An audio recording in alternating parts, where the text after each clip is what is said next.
What's up, guys? Take a look at that alley tag. Look at that.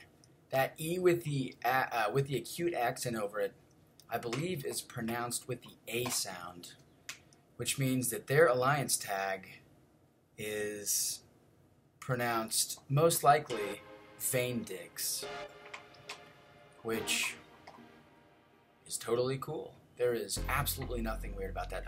Check this out. I select Blade for my attack team, and it like fills him up with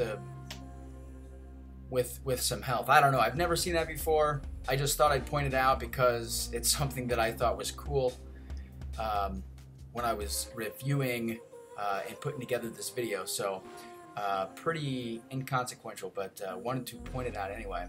All right, a big, swollen 4-star Venom on node 3, which is unblockable 2. Very, very cool. And then I didn't take node 21. It was a 4-star science champ. We anticipated an abomination. We anticipated correctly, and I of course could have taken abomination with my blade. I would have had danger sense, but just to be absolutely safe, we let an Iceman take that node. So. Okay, Labyrinth of Legends Ultron, and in this fight, you'll notice I'm going to be playing it very, very safe. I very seldom try for an entire combo. I don't actually know if I ever try for a 5-hit combo. So there was 3 hits there. You guys saw right before I launched that L2, there was only 2 hits. And then if you are baiting him for a while, for longer than that 7-second evade interval, when he throws his L1, he is almost guaranteed to evade any counterattacks.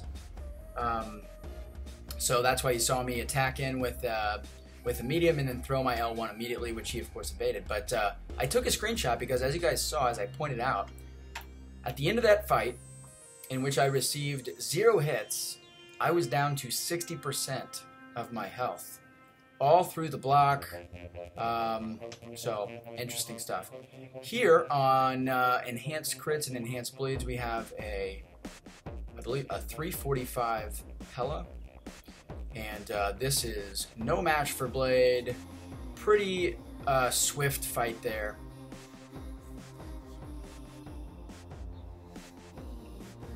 I like swift fights. Very nice. All right. 455 skill champ, and boom, it is going to be Thor Ragnarok. So I take in magic because once he builds up to 20 power charges, as you guys see underneath his health bar, he is going to get 3 bars of power over the course, I don't actually know, maybe over the course of 8 seconds or something like that. So he will, his power bar will fill up. The key for me is just to get to an L2 before he can reach that 19 or the 20 charges. I do that, and I power lock him so that by the time he gets to that full charge, then he can't get an L3. So another thing to note against Thor Ragnarok, he can auto block intercepts, and there I make a mistake. I'm aware of that ability of his, but I think just instinctively I tried to intercept, a charging opponent. So my suggestion for Thor Ragnarok would just be to parry only, and then also, if he's on stun immune, for example, just play it the way that I play node 27. Just let them attack into you, bait out the heavy, go from there. And obviously, you want a Stark Spider-Man or a magic for Thor Ragnarok, somebody that can control power very well. Okay, that fight, I just talked right through that fight. That was a 4-star yellow jack-off. Pretty easy for Blade. Now check this out. Boom, fight starts, and he rips me with a heavy. What a dickhole.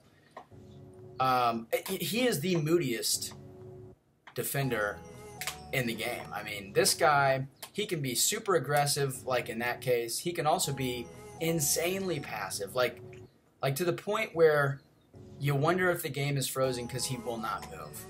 And we get both versions of Mordo in this fight. So started out the fight with that rude heavy, and then look at this. He's about to proc his power gain. There it goes, and I'm just standing there. I'm just waiting for him to throw his heavy, but the freaking moron will not do it. I try to sneak in a heavy of my own. Not going to happen.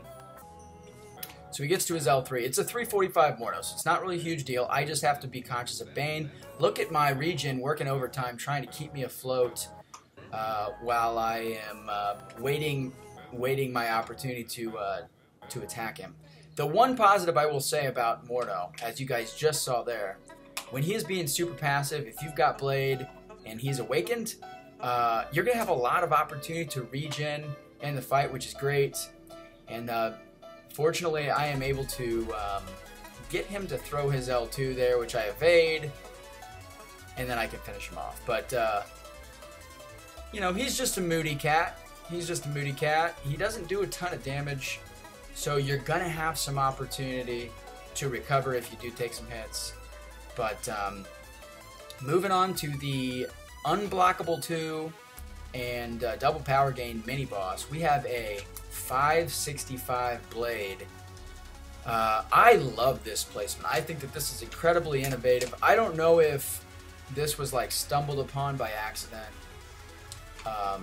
or maybe these guys faced somebody else that placed him there and they thought that it was effective. But I think that this placement is great. So he shrugs off stuns if he's got bars of power. Obviously, his L2 does an incredible amount of damage. I think it's guaranteed to crit on everything, and it has a long reach. So if he gets you cornered like this, his heavy has a really long reach too. If he gets you cornered, that L2 can absolutely devastate you, and we'll see. We'll see what happens in this fight. But right now, I'm trying to bleed him. But now he's at L2. He's at an L2, so I really need to make sure that I'm hitting into him here to give myself some space. I just gotta make sure to avoid that first component of his L2, and then I can block the rest. But if you guys pay attention to my health bar on his next L2, because he crits on everything on his L2, he does a lot of damage through the block. Should not surprise anybody. But look at this. Alright, that took off about 4 or 5% health. So, just, you know, pretty interesting. Look at that, another 4% health just through the block. So, and this is on a boosted, my own boosted 565 Blade attacker. So, the key to, if you guys come up against a big Blade on that node, be very patient. Do not take magic into that fight. That is asking for a death. That is next to suicide, especially against a 565. But that is it for this war, guys. That is all the fights that I'm going to be doing. Now, keep an eye at the bottom of the screen here. Our battle group leader, Voluntaris. Look at that. A little message to the group. No deaths for battle group 3, which is great. I got top MVP. Look at that, Dark Sword.